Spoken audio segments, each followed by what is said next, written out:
All right, so questions so far?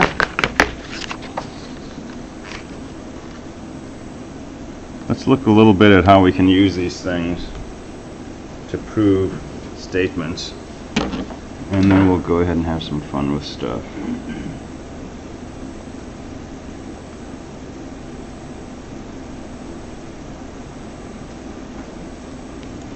So let's do an example.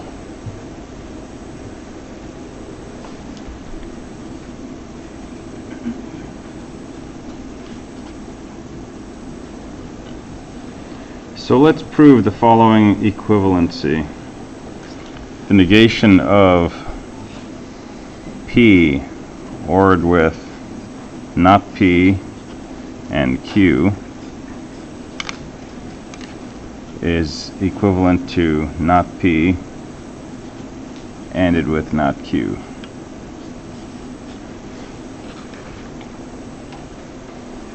Fully random equivalent. But we want to prove this using our identities and such.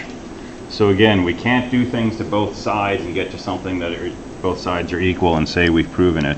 But we can start with one side and we can change it into equivalent things using these identities, for example.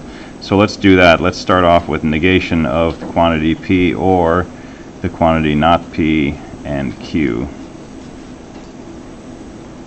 And let's find something that's logically equivalent to. And any ideas from these identities that I've conveniently removed because they're on the opposite side of this. These identities are in the text, by the way.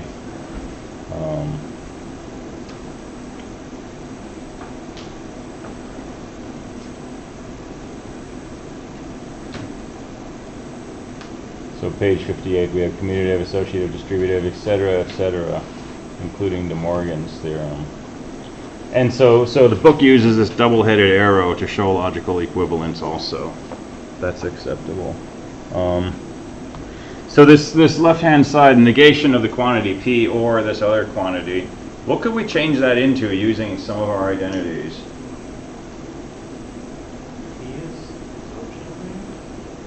Let's see. What does absorption say?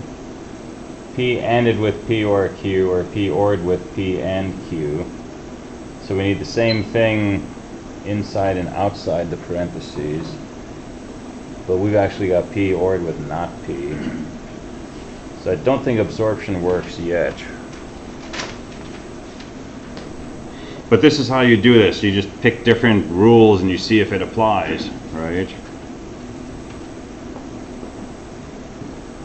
So any other ideas? I would start out by using De Morgan's. When you see a negation and you see things in parentheses, there's a good chance you can apply De Morgan's. Doesn't matter if you got two things ANDed or two things ORed. You can hit that with De Morgan's. And De Morgan's theorem says the negation of A or B is the same as the negation of A ANDed with the negation of B. Well, our A in this case is just P. Our B in this case is this longer expression, but that's okay.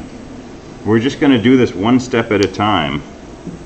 And we're going to say the negation of this or that is logically equivalent to the negation of P ANDed with the negation of whatever the second expression is, negation P ANDed with Q. And that's De Morgan's theorem.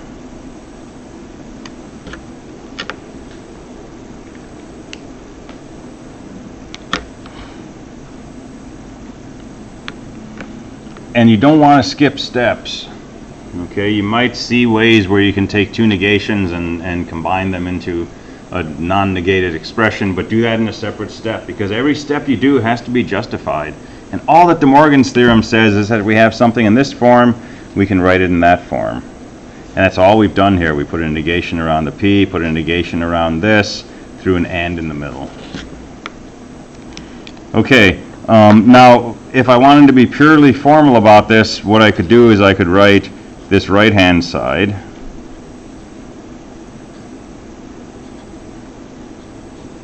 and say that's logically equivalent to and change it into something else. But when we're writing proofs, you can leave this off. If you're saying this is equivalent to that and you're going to show that is equivalent to something else, you can just come down to a new line and say that is equivalent to something else.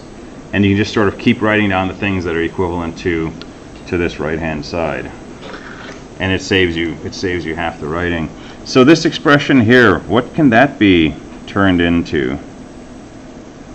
Any ideas?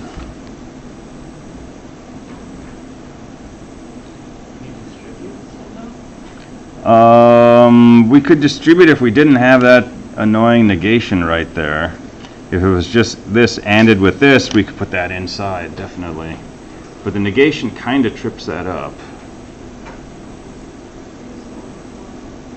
Say again? Use De Morgan's law again, right? Because we've got a negation of something which has two things ANDed together. So let's keep this first term the same. And for the second term, let's replace not this and that with the negation of the first term, ORed with the negation of the second term. So it's not P ANDed with the quantity, not P or not Q. And that's De Morgan. All right, and there's a quick one we can throw to simplify this a little more. Double negation. Not P ANDed with, and not P we can just replace with P, ORed with not Q. And I'm going a little crazy on the parentheses. Parentheses let you know exactly what's what. I'm putting a parentheses here. I don't really need it, right? I know if I say or not Q, right, but I'm trying to keep in my mind this is one thing ORed with another thing, and that other thing is not Q. So I'm just using extra parentheses, don't have to. Okay. Now your distribution is going to work great. So this ANDed with an OR, this is not P ANDed with P, or not P ANDed with not Q. So that's distribution.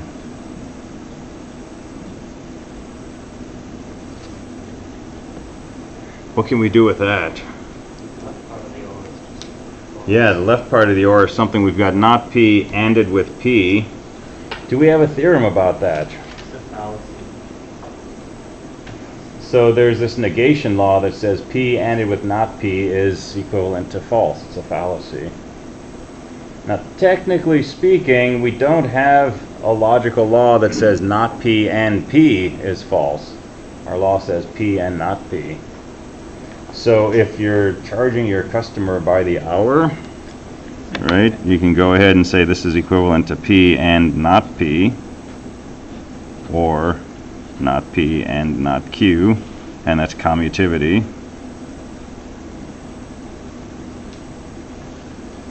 And now P and not P, we've got a law that says that's equivalent to 0. That's the negation law.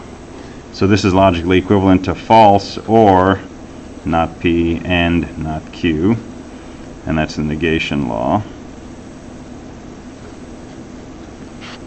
And what do we know about false ORed with something? Well, we don't actually know anything about P or 0, about 0 or P. We know about P or false, right? So technically,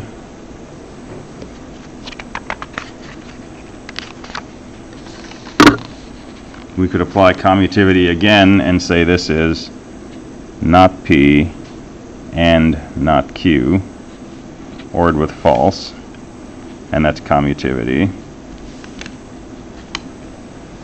And now we have a law, P ORed with false is the same as P. That's the identity law. So this is just not P and not Q. That's identity. And so what have we shown? We've shown that our original statement here is logically equivalent to not P and not Q, which is what we were asked to show. We were asked to show that that's logically equivalent to not P and not Q. So at this point we say QED, And we're done. We've demonstrated what we were asked to.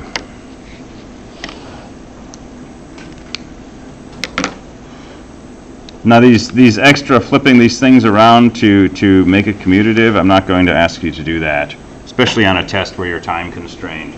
But I want you to be aware that that's what's going on, right? We are kind of skipping a step there.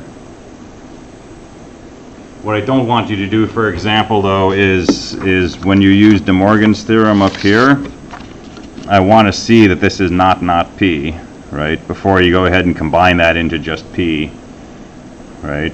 Because if you say De Morgan's theorem plus double negation, right, then you're asking the person who's reading this to think too hard, right? They have to figure out, well, where did you do double negation and what did De Morgan's theorem leave you with and so on. So you're just trying to show everything step by step.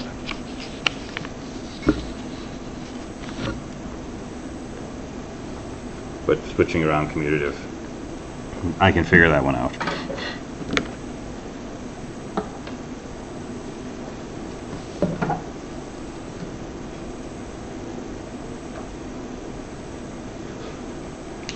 All right, good enough for now.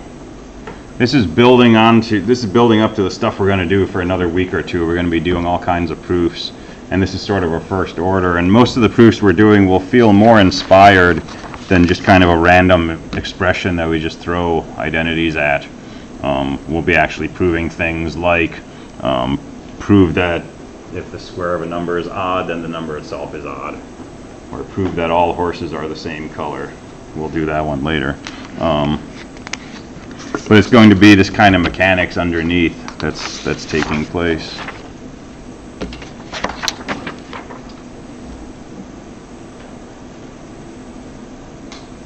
All right, so no questions? When we post homework assignment number 3? Later today.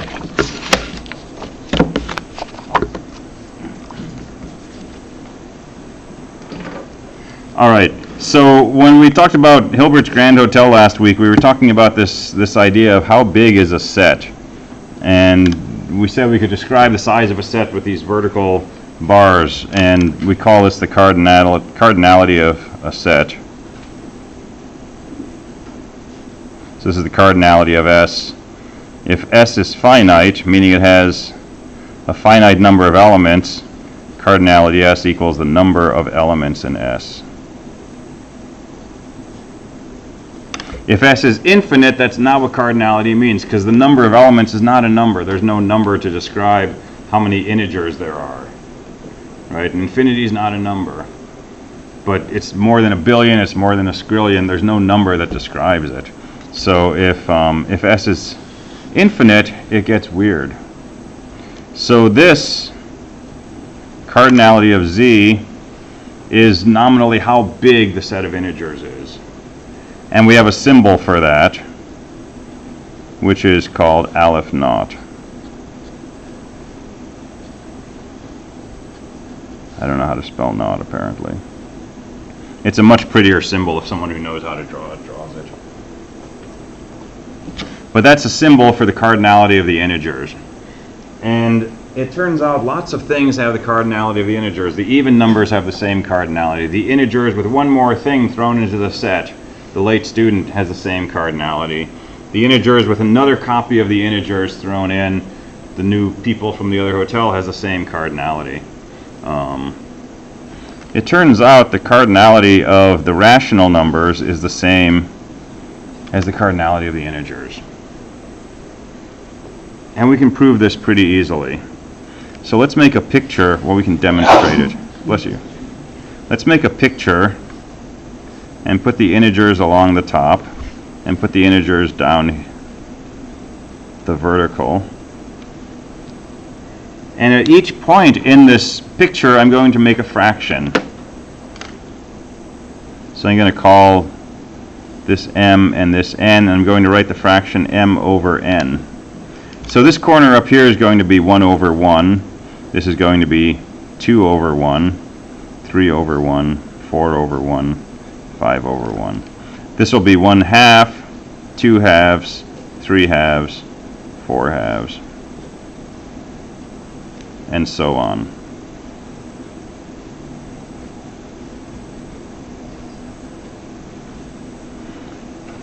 Now, if we ignore negative numbers and we ignore 0, I think you'll have to agree that every possible fraction is going to be in this table somewhere.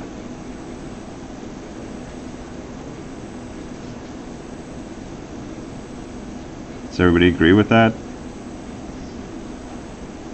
Not this table, but you know, if you fill out the whole thing. Because if you have any fraction m over n, if you go over to column m and you come down to row n, that's going to have the number m over n. That's how I'm making the table. So every positive fraction is in this table somewhere. And we're going to show that this table of positive fractions has the same cardinality as the integers. And this is bigger than just the set of all positive fractions, because the number 1 over 1, for example, appears multiple times. So if I can show that this collection of things has the same cardinality as the integers, then certainly if I throw away a few duplicates, if I toss out 2/4 because I've already got 1/2, there's fewer things in the set, right? So it's not going to be bigger than the integers. So how do we show that this has the same cardinality as the integers? Well, we use a simple trick. We start off with this first number, and we travel to the second number, and then we come down the diagonal, and then move down 1, and then move up this diagonal, and then move across, come down the next diagonal, come down, move up this diagonal. And we define this sweeping pattern whereby we travel through this two-dimensional space of numbers, and we will eventually encounter every number. Any number on this table we'll eventually encounter. Right? It's just a matter of time. I could have something 5,000 rows out, but eventually this sweeping pattern of diagonals will cut through a number in the 5,000th row and the 7,000th column. Everybody see that? So now it's a simple matter of saying, okay, let's call this number 1, 2, 3, 4, 5, 6, 7, 8, 9, 10, and so on. And so for every integer, I've associated one thing in this table, and for everything in this table, I've associated one positive integer. So that's that one-to-one onto mapping between the set of integers and the set of fractions. Since I can identify everything in the integers with a fraction and vice versa, they have the same cardinality. If these are people and the integers are rooms, I can put one of these fraction people inside each room, just like we did in the hotel. That's a one-to-one association. And so the set of positive fractions with some extra stuff thrown in has the same cardinality as z. The set of all fractions is just this set plus another copy of it with negative signs plus one more element, which is 0. And so that's 2 copies of z plus one more thing, and that's still equivalent to z. So even moving from simple integers to fractions, we still have something that's got the countability of the integers, the cardinality of the integers.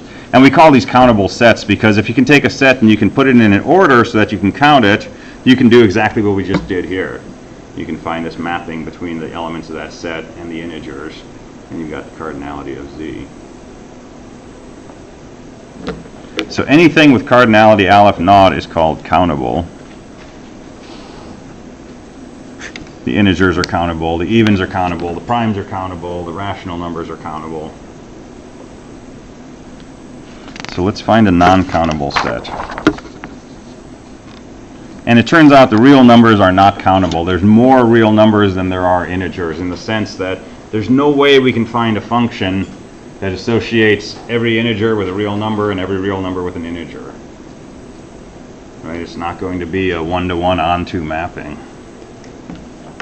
So let's prove that the cardinality of the reals is bigger than the cardinality of the integers. We got 12 minutes to do this. Took thousands of years the first time. Okay, so we're going to do what's called a proof by contradiction. We're going to suppose that these have the same cardinality. So suppose the cardinality of the reals is the same as the cardinality of the integers. We know it's at least as big because the integers are a subset of the reals. But let's suppose that we can do something clever like we did with fractions and find this one-to-one association. So suppose the cardinality is the same, and I'm going to show you why this assumption cannot be true. It's going to lead us to a contradiction, and the only way out of that contradiction is going to be to say, okay, this original assumption must not be valid. Okay, so I'm going to make it easier. I'm going to work with a subset of the integers. So let's just suppose that the set of integers between 0 and 1 has the same cardinality as the integer. The subset of the reals between 0 and 1 has the same cardinality as the integers. Okay, this is a tiny little piece of the space of all reals. If we can show that this has bigger cardinality, then certainly the set of all real numbers has bigger cardinality because it's a bigger set. So let's suppose that this little interval from 0 to 1 corresponds to the integers. Okay, you come to me and you give me a function. You say, here's this function. It's 1 to 1. It's onto, and it maps this interval from 0 to 1 to the integers. Okay, here's what we're going to do. We're going to write down the integers like this. And we're going to write down next to each integer the real number that it corresponds to. So let's say this first number 1 corresponds to the number 0.50000, the number 1/2.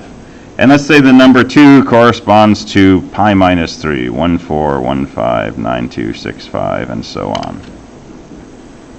And the number 3, maybe that one will correspond to the number 1/3, so that's equal to a bunch of 3s. And 4, I don't know, we'll let that correspond to just some random number I'll pull out of my brain. And 5, let's let that correspond to, I don't know, a repeating fraction.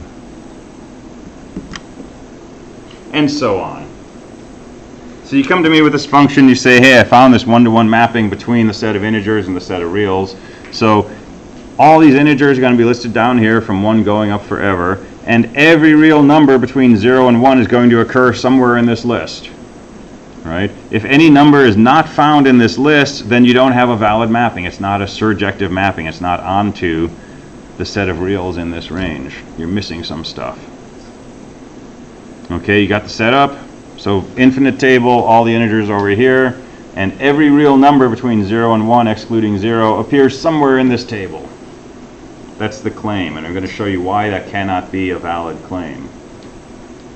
So here's what we're going to do. We're going to create a new number. It's going to be a real number in that range. It's going to start with a 0. And here's what we're going to do. We're going to take the first digit of the first number, which is a 5, and we're going to add 1 to that and get a 6. We're going to take the second digit of the second number, the number that corresponds to 2. That's a 4. We're going to add 1 to that and get a 5. We'll take the third digit of the third number. That's a 3. We'll add 1. That gives us a 4. We'll take the fourth digit of the fourth number, is also a 3. We'll add 1. That gives us a 4. We'll take the fifth digit of the fifth number, which is a 9. We'll add 1 to that, and we'll say 9 plus 1 equals 0. We'll just roll it over. And we'll keep doing this. Okay, everybody sees we're going to end up with a number between 0 and 1, and it's a real number. And I will tell you now, this number cannot appear anywhere in this table. If this is the 900th number in this table, you've got a problem. Because the way I wrote this number was I took the 900th digit of the 900th number and I changed it. So the 900th digit of this number does not match the 900th digit of number 900. And any number you pick from this table is going to be different from this, at least in one position. In particular, number n, the number corresponding to n, will differ from this in position n.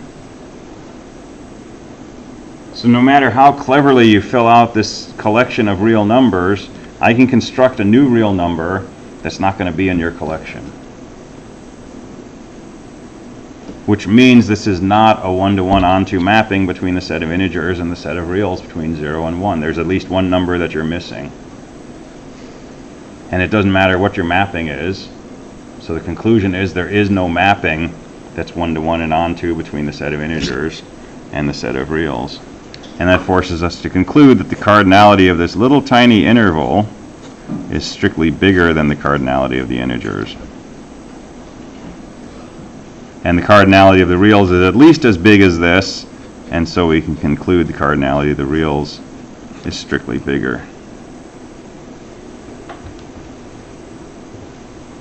So that's a pretty old proof. That's from the early 1900s.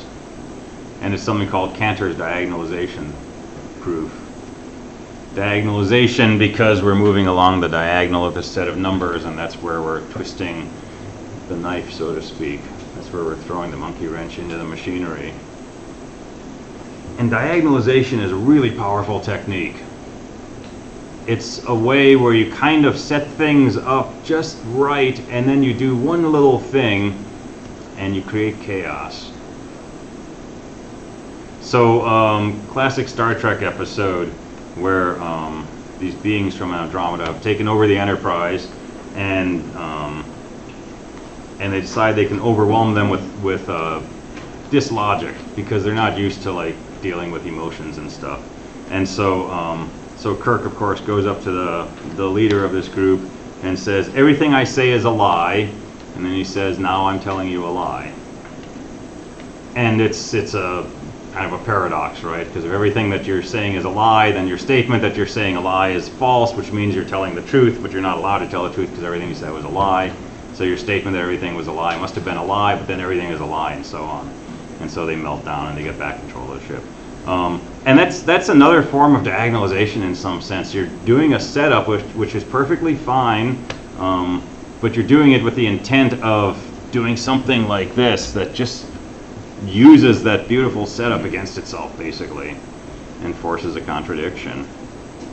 And in this case, the contradiction proves that there is a set that has more stuff. It's a bigger infinity than the number of integers in some sense, and it's the reals.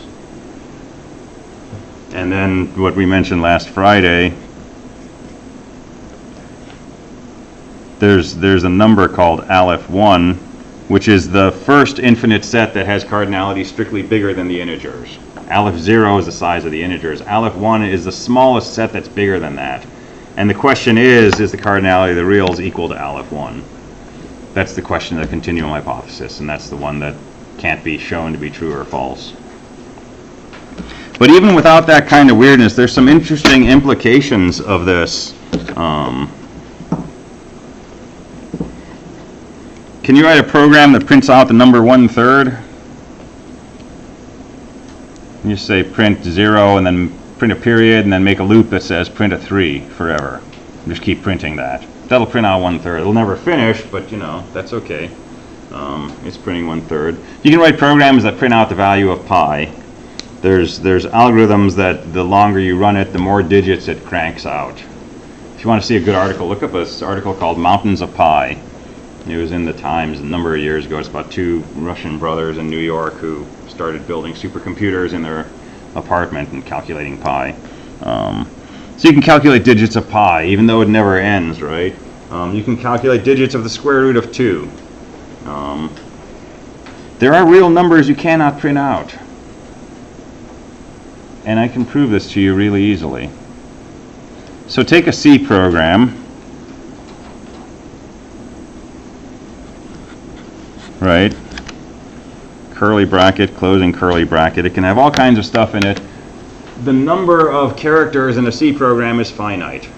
Agreed? There's no C program with an infinite number of lines of code. There's no limit to how many lines if you have an infinite machine with infinite memory. You could have a program with 10 trillion lines of code, but any given program has a finite number of lines. And each line of code has a finite number of characters. And each character is comprised of 8 bits. So we can take any C program and we can turn it into a big integer. We just take the 8 bits for the first character, second character, third character, all the way down to the last character, string them out side by side. It's a long but finite collection of ones and zeros. We can turn that into a positive integer. So what's the cardinality of the set of all possible C programs? It's the same as the cardinality of the integers. And there are more real numbers than there are possible C programs, which is a little weird to think about. There's more real numbers than there are possible C programs. All right, so that's a perfect stopping point. I will post homework later today for next week on Canvas. Have a great weekend, and I will see you next week.